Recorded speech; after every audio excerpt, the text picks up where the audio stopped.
Chers frères dans l'islam, je vous recommande ainsi qu'à moi-même de faire preuve de piété à l'égard de Allah tabaraka wa ta'ala. Craignez Allah tabaraka wa ta'ala. Pensez au jour du jugement. Pensez au jour où Azraïl va venir à nous et on va le voir et va nous dire ceci est ta dernière heure. Dans le sens, on va comprendre que c'est notre dernier moment et qu'il va prendre notre âme et qu'on va aller à la tombe. Il va nous mettre la terre sur nous. La terre va être mise sur nos corps qui ne bougent pas. Et les anges vont passer pour nous asseoir. Ils nous posaient la question, quelle est ta religion? Que disais-tu de cet homme Mohammed? Et le bon croyant répondra, Ashhadu an la ilaha illallah wa ashhadu anna Muhammadan Rasulullah. Mais le mécréant dira, je ne sais pas, je disais ce que les gens disaient. Et on lui dira, tu n'as rien su, tu n'as rien cru. Et on le tapera avec un marteau. Si les gens de la terre essayent de le lever, de le soulever, ils n'arriveront pas. Si on tape une montagne avec ce marteau, la montagne s'écroulera.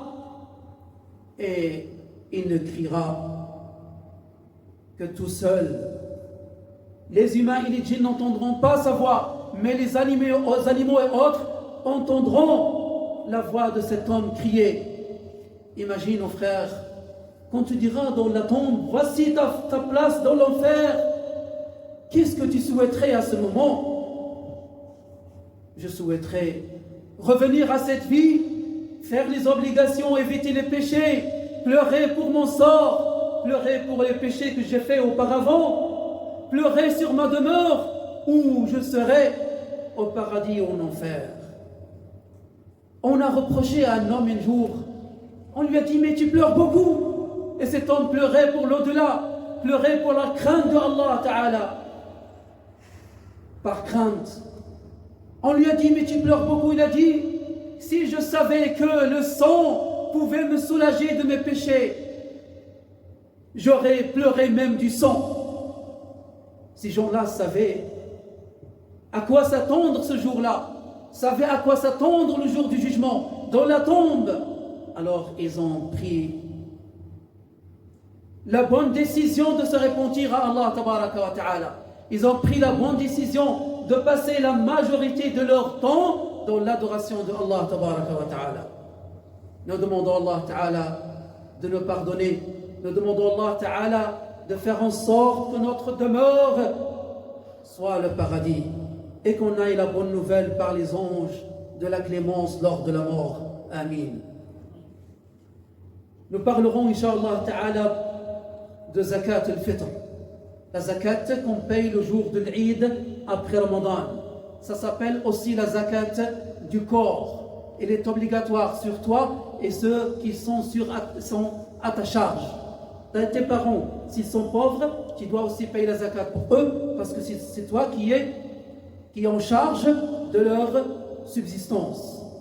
Tes épouses, ou ton épouse, ainsi que tes enfants qui ne sont pas arrivés à la majorité. Quant aux enfants qui sont arrivés à la majorité, si tu as envie de payer la zakat pour eux, tu demandes leur avis. Tu leur dis, je paierai la zakat pour vous, qui s'ils disent oui, c'est bon. Mais tu n'as pas l'obligation de payer la zakat sur tes enfants qui sont majeurs.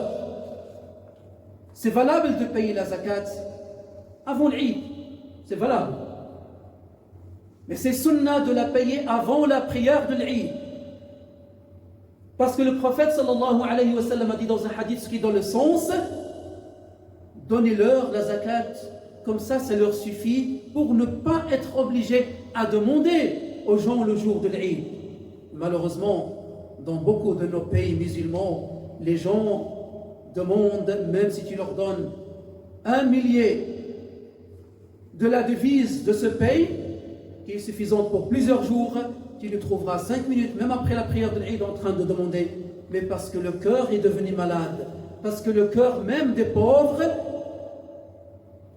est très attaché à la vie, à point qu'ils n'osent pas délaisser le fait de demander aux gens, même le jour de l'Eid, alors qu'ils ont leur suffisance. Tout en sachant que c'est haram qu'un musulman demande aux autres de lui donner, alors qu'il a sa suffisance. alors qu'il a ce qui lui suffit pour lui et ceux qui sont à sa charge. Ça devient obligatoire si on a atteint une partie de Shawwal, qui est le mois qui suit Ramadan. Si une personne s'est mariée le dernier jour de Ramadan, après le Maghrib, il est toujours marié, alors il doit payer la zakat pour son épouse, parce qu'il a vécu étant marié avant l'Eid, et après, plutôt avant le Maghrib du dernier jour de Ramadan, et le premier jour qui est après le Maghrib du mois de Shawwal. Elle est obligatoire sur le musulman s'il a sa suffisance, s'il a ce qui lui suffit pour manger, ainsi que sa famille, ceux qui sont à sa charge, les enfants, les époux, les épouses, les parents, s'ils sont pauvres,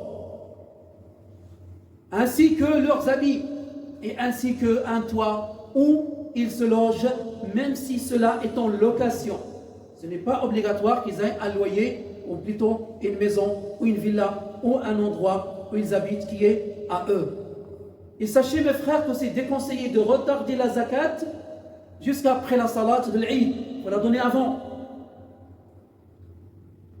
Et c'est haram de la retarder jusqu'après le Maghrib du jour de l'Eid. C'est haram de la retarder. Certains savants, ils ont dit, sauf si tu es en train d'attendre quelqu'un qui va arriver en voyage, du voyage, et qu'il est de ta famille. Parce que la famille est prioritaire sur la zakat qu'on leur donne à eux, au lieu de donner à des gens qui ne sont pas de notre famille, s'ils sont bien sûr pauvres. Et pour déterminer le pauvre et le misérable, c'est quelqu'un qui n'arrive pas à gagner sa pourvoyance pour lui et sa famille. Il a besoin de 100, il ne trouve que 50. Il a besoin de 100, il ne trouve que 80, 80 ou 90. Il n'arrive jamais à 100% de ce qu'il a besoin. Celui-là, il a le droit de prendre de la zakat. Mais celui qui a plus que ça, qu'il a assez, et on dit bien sûr pour manger, c'est pas pour la benzine, et ce n'est pas pour un téléphone, et c'est pas pour une voiture, c'est pour sa pourvoyance nécessaire pour lui ainsi que sa famille. S'il a ça, on n'a pas le droit de lui donner la zakat. C'est pas parce qu'il est âgé, c'est pas parce qu'il est malade, on lui donne la zakat. Non, il faut bien regarder cela, car beaucoup de gens tombent dans le péché en la donnant à ceux n'ayant pas droit. Est-ce qu'on a le droit de sortir la zakat dans un autre pays? Ils ont dit, les savants, non. Sauf si on ne trouve plus de pauvres dans ce pays. Dans ce cas-là, on peut la donner dans un autre pays. Mais il faut faire attention, ne pas donner à des associations caritatives, parce que ces associations, ils mélangent l'argent, et en plus, ils prennent un salaire sur cette zakat. Après, ils la donnent. Donc, ce n'est pas valable. Et on n'a pas le droit de la mettre dans la banque, parce qu'elle se mélange avec d'autres argent qui n'est pas la nôtre. Alors, si quelqu'un veut donner la zakat ailleurs, alors qu'il téléphone à quelqu'un qu'il connaît, il lui dit, je te délègue de donner la zakat pour moi, tant et tant, à tel pauvre ou à pauvre que tu connais. Dans ce cas-là, c'est valable. Et quand on rencontre cette personne, on lui donne cet argent. A-t-on le droit de payer la zakat en argent? Parce que la zakat, normalement, c'est 4 mains jointes qu'on appelle un sar, ça veut dire 4 mains jointes, 4 mouds, de la nourriture du base du pays. Si on est en Pakistan, c'est le riz. Si on est dans un autre pays, en Nord d'Afrique par exemple, c'est le blé ou autre chose, alors on donne de cela.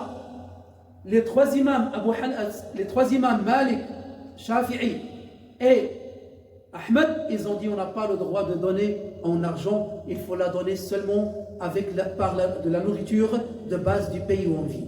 Mais l'imam Abu Hanifa, et uniquement Abu Hanifa, rahimahullah, a dit qu'on a le droit de donner la valeur de cela. Alors, avec cet avis, on peut faire, mais le mieux est de faire avec l'avis des 3 autres imams. À moins que la personne soit hanafite, alors il suit l'avis de l'imam Abu Hanifa. Donc on a le droit de payer la zakat selon l'imam Abu Hanifa, et on peut déléguer quelqu'un. أقول قولي هذا وأستغفر الله لي ولكم فيفوز المستغفرين. أستغفر الله.